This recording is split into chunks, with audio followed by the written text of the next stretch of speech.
할렐루야. 오늘 함께 나누실 말씀은 마태복음 14장 13절에서 21절까지 말씀입니다. 우리 같이 한 목소리로 읽도록 하겠습니다. 예수께서 들으시고 배를 타고 떠나사 따로 빈들에 가시니 무리가 듣고 여러 고을로부터 걸어서 따라간지라. 예수께서 나오사 큰 무리를 보시고 불쌍히 여기사 그 중에 있는 병자를 고쳐 주시니라. 저녁이 되매 제자들이 나와 이르시되 이곳은 빈들이요 때도 이미 저물었으니 무리를 보내어 마을에 들어가 먹을 것을 사 먹게 하소서. 예수께서 이르시되 갈 것 없다. 너희가 먹을 것을 주라. 제자들이 이르되 여기 우리에게 있는 것은 떡 5개와 물고기 2마리뿐이니이다. 이르시되 그것을 내게 가져오라 하시고 무리를 명하여 잔디 위에 앉히시고 떡 5개와 물고기 2마리를 가지사 하늘을 우러러 축사하시고 떡을 떼어 제자들에게 주시매 제자들이 무리에게 주니 다 배불리 먹고 남은 조각을 12바구니에 차게 거두었으며 먹은 사람은 여자와 어린이 외에 5,000명이나 되었더라. 아멘. 우리 옆에 있는 구역 식구들과 함께 인사할까요? 주님의 이름으로 사랑하고 축복합니다. 어떻게 지냈는지도 서로 좀 나눠보시고요. 예, 인사하시길 바랍니다. 네. 하나님은 사람을 사회적 동물로 창조하셨습니다. 우리가 익히 알고 있는 것처럼 하나님께서 처음 사람 아담을 만드시고 아담이 혼자 있는 것이 좋아 보이지 않는다 이렇게 말씀하셨죠. 그래서 하와를 창조하실 때 하와를 가리켜서 돕는 자라고 이야기를 합니다. 돕는 배필로 하와를 창조하셨습니다. 그래서 그들로 가족을 이루게 하셨습니다. 이것이 하나님께서 만드신 첫 번째 사회, 첫 번째 공동체입니다. 하나님이 사람을 사회적 동물로 만드셨는데 그 첫 번째 사회가 가정이라는 것입니다. 그리고 시간이 흘러 하나님께서 교회를 세우셨습니다. 마태복음 16장에 보면은 베드로의 신앙 고백이 나오는데 예수님께서 베드로에게 이렇게 말씀하시죠. 내가 너의 그 반석 위에 교회를 세우겠다. 그 베드로의 고백 위에 교회를 세우겠다. 그렇게 말씀하셨죠. 이것이 하나님이 만드신 두 번째 사회, 두 번째 공동체입니다.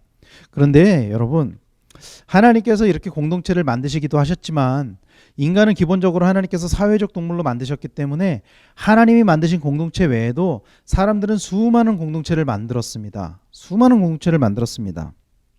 스스로 사회를 형성하고 스스로 공동체를 만들었죠. 그런데 인간이 만든 공동체와 하나님이 만든 공동체는 달랐습니다. 왜 다를까요? 그 공동체의 목적이 다르기 때문입니다. 인간이 만든 공동체는 목적이 세상의 것입니다. 더 많은 이윤을 얻기 위해 또 똑같은 그 흥미를 가진 사람들끼리 모였다거나 아무튼 자기의 뭔가 이 땅에서 더 좋은 것, 더 즐길 수 있는 것 이런 것들을 위해서 모였다는 거예요. 인간들이 만든 공동체는. 그런데 하나님이 만드신 공동체는 하나님 나라를 지향하는 공동체입니다. 그래서 인간은 공동체를 통해 자신의 이익을 실현하고 자신의 욕구를 해결합니다. 공동체를 통해서 자기가 원하는 것을 이루어간다는 것이죠. 그런데 반대로 하나님 만드신 공동체는 자신의 이익을 실현하는 것이 아니라 하나님 나라의 가치를 실현하는 공동체라는 것을 믿으시길 바랍니다. 그래서 하나님이 만드신 공동체, 하나님을 믿는 사람들이 모인 공동체는 세상의 공동체와는 달라야 합니다. 달라야 해요. 추구하는 것이 다르기 때문입니다. 그래서 달라야 됩니다. 이건 틀린 것이 아니라 달라야 됩니다. 사람들에게 칭찬을 받는 공동체여야 합니다. 그리고 사람들을 섬기는 공동체여야 합니다. 예수님을 믿는 사람들이 모인 공동체는 이런 공동체여야 한다는 것이죠. 그리고 이 공동체의 시작은 예수님과 제자들의 공동체로부터 시작이 되는 것입니다. 오늘 본문을 보면은 사람들이 예수님을 중심으로 모이는 것을 볼 수 있습니다. 사람들이 예수님을 중심으로 모인 이유는 너무나도 자명했습니다. 뭐였죠?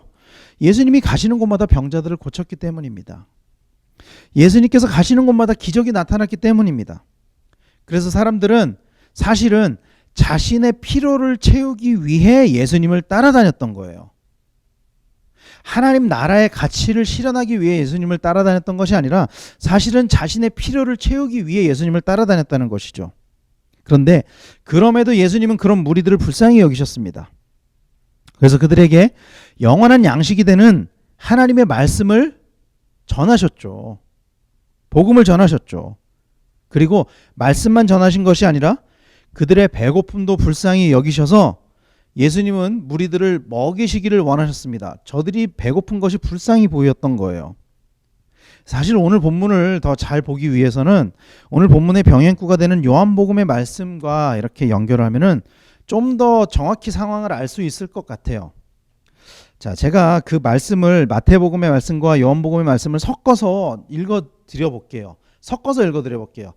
뭐 마태복음 갔다가 요한복음 갔다가 다시 마태복음 갔다가 이런 식이거든요. 한번 들어보세요. 그러면 좀 더 정확한 상황을 이해할 수 있을 것입니다. 저녁이 되매 제자들이 나와 이르시되 이곳은 빈들이요 때도 이미 저물었으니 무리를 보내어 마을에 들어가 먹을 것을 사 먹게 하소서. 예수께서 이르시되 갈 것 없다 너희가 먹을 것을 주라. 그러면서 빌립에게 이르시되 우리가 어디서 떡을 사서 이 사람들을 먹이겠느냐 하시니 빌립이 대답하되 각 사람으로 조금씩 받게 할지라도 200데나리온의 떡이 부족하리이다.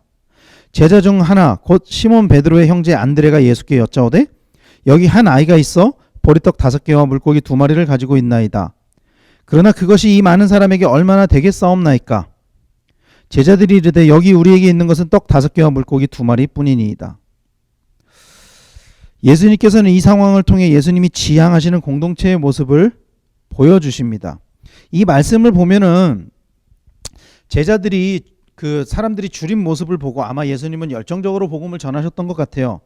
제자들이 먼저 나와서 마을에 들어가서 좀 먹을 것을 사 먹어야 될 것 같습니다. 다들 배고파합니다. 그러자 예수님께서 가지 마라. 너희가 먹을 것을 줘라. 그러면서 빌립한테 특히 빌립한테 이렇게 물어보시는 거예요. 우리가 어디서 떡을 사서 이 사람들을 먹이겠냐. 그랬더니 빌립이 인간적인 생각으로 사람들에게 돈을 걷어도 조금씩 받아도 200데나리온의 떡이 부족할 것 같습니다. 그때 안드레가 나와서 여기 한 아이가 보리떡 5개와 물고기 2마리를 가지고 있습니다. 제자들이 우리한테는 이것밖에 없습니다. 그런데 이것이 사람들한테 얼마나 되겠습니까? 그렇게 이야기를 하고 있는 거예요. 이 상황을 통해서 예수님께서 지향하신 공동체의 모습이 2가지가 나타나는데요. 첫 번째는 서로 나누는 공동체입니다. 마태복음에는 잘 나와 있지 않지만 요한복음에 보면은 보리떡 5개와 물고기 2마리는 어린아이가 가져온 것이죠. 우리 너무나도 잘 알고 있죠. 근데 이게 마태복음에는 나와 있지 않아요. 병행구가 되는 요한복음에는 나와 있습니다. 이 어린아이는 자신의 모든 것을 공동체를 위해 내놓았습니다. 우리는 오늘날 도시락 하면은 그 도시락 그냥 사가면 되지 그렇게 생각할지 모르겠지만 당시에는 정말 먹을 것이 없었던 시절이에요. 보리떡 5개와 물고기 2마리를 싸왔다는 것은 그 아이에게 그것이 전부라는 것입니다. 근데 이 아이는 모두를 위해서 공동체를 위해서 자기가 가지고 있는 모든 것을 내놓았다는 거예요. 어쩌면은 이 아이는 예수님을 위해서 내놓았을지도 모르죠.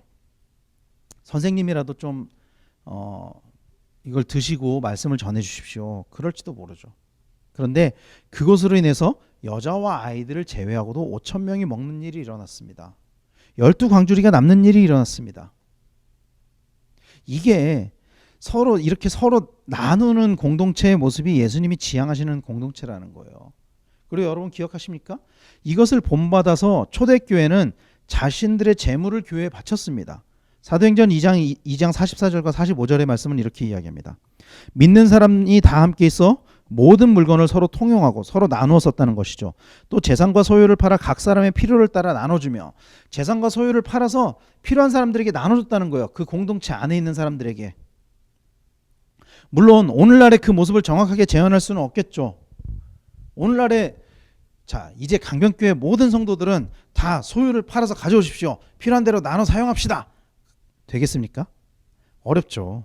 그런데 교회는 그래도 기본적으로 나눔과 배품이 있어야 된다는 거예요. 서로의 필요를 채워주는 모습이 필요하다라는 것입니다. 서로 먹고 나누고 교제하는 모습이 있어야 된다는 것입니다. 우리 공동체 안에서 함께 모여 있는데 같이 있는데 예배 끝나고 누구는 스테이크로 도시락을 먹고 누구는 먹을 게 없어서 감자 몇 알을 싸왔다면은 그것을 서로 같이 나눠서 먹어야 된다는 거예요. 자기의 각자의 형편에 따라 맞는 것들을 내어놓고 그것을 서로 같이 나눠서 먹어야 된다는 것입니다. 제가 예전에 찬양선교단 할 때 그 찬양선교단 저희 팀 저희 기수가 한 100명 됐거든요. 저희 모임을 할 때 팀에서 이렇게 공지를 했습니다. 각자 자기가 먹을 분량의 도시락을 싸오십시오. 그러면 그걸 싸가면은 그걸 다 내요. 그래서 그걸 다 같이 나눠서 먹는 거예요. 어떤 사람들은 치킨을 사오기도 하고 어떤 사람들은 김밥을 사오기도 하고 또 어떤 사람들이 집에서 싸오기도 하고 밥을 가져오기도 하고 그걸 다 모으는 거예요. 그래서 다 같이 나눠 먹는 거예요. 그런 모습이 교회 모습이라는 것입니다. 하나님께서 만드신 공동체의 모습이라는 것입니다. 이게 첫 번째 특징이에요. 서로 나누는 공동체라는 것이. 두 번째는 영적인 양식을 채워주는 공동체입니다. 보리떡 5개와 물고기 2마리로 수천 명의 사람을 먹이는 장면은 예수님을 향한 사람들의 믿음의 확신을 갖게 해주었습니다. 하나님이 기뻐하시는 공동체는요, 여러분, 육신의 배만 부른 공동체가 아닙니다. 영적으로도 풍성한 공동체가 하나님이 기뻐하시는 공동체입니다. 하나님의 일하심이 나타나는 공동체입니다. 겨자씨 한 알로 큰 나무를 이루는 그런 믿음의 역사가 나타나는 공동체입니다. 우리의 공동체, 우리의 교회, 우리의 구역이 이런 공동체가 되기를 간절히 소망합니다. 사랑하는 우리 구역 식구 여러분, 교회에서 가장 작은 공동체인 구역에 이런 역사가 나타나기를 소원합니다. 구역에서부터 이런 일이 일어나야 합니다. 여러분도 한번 해보세요. 구역 모임을 하실 때 각자가 먹을 만큼을 싸와서 그거를 나눠서 드셔보세요. 아마 풍성한 나눔의 은혜가 있을 것입니다. 그리고 구역 안에 간증의 이야기들이 많았으면 좋겠어요. 하나님께서 일하시는 그런 일들이 많았으면 좋겠어요. 서로 돕는 일들이 많았으면 좋겠습니다. 이런 영적인 배고픔과 육신적인 배고픔이 함께 채워져가는 우리의 공동체가 되기를 간절히 소망합니다. 우리 구역이 먼저 그런 하나님 나라를 이뤄가는 공동체가 되어서 우리 교회 공동체 또한 정말 하나님이 기뻐하시는 교회로 세워지는 그러한 역사가 나타나게 되기를 예수님의 이름으로 간절히 축원합니다. 이제 나눔의 시간입니다. 3가지 나눔의 주제를 가지고 우리 구역 식구들이 모두 한 분도 빠짐없이 다 나누고 마음을 나누고 또 은혜를 나누는 시간이 되기를 소망합니다. 첫 번째 주제는 이것입니다. 나는 하나님의 말씀에 얼마나 갈급하며 말씀의 현장에 가까이 있는지 말해봅시다. 두 번째, 삶을 나눌 수 있는 공동체가 나에게는 있는지, 어떤 나눔이 이루어지는지 이야기해 봅시다. 세 번째, 주님이 함께 하심으로 나타나는 공동체의 영적인 체험들을 나누어 봅시다. 함께 충분한 시간 나눠 주시고요. 또 찬양하시면서 구역 헌금하시고 또 함께 주기도문으로 모든 구역 예배를 마치시기를 바랍니다.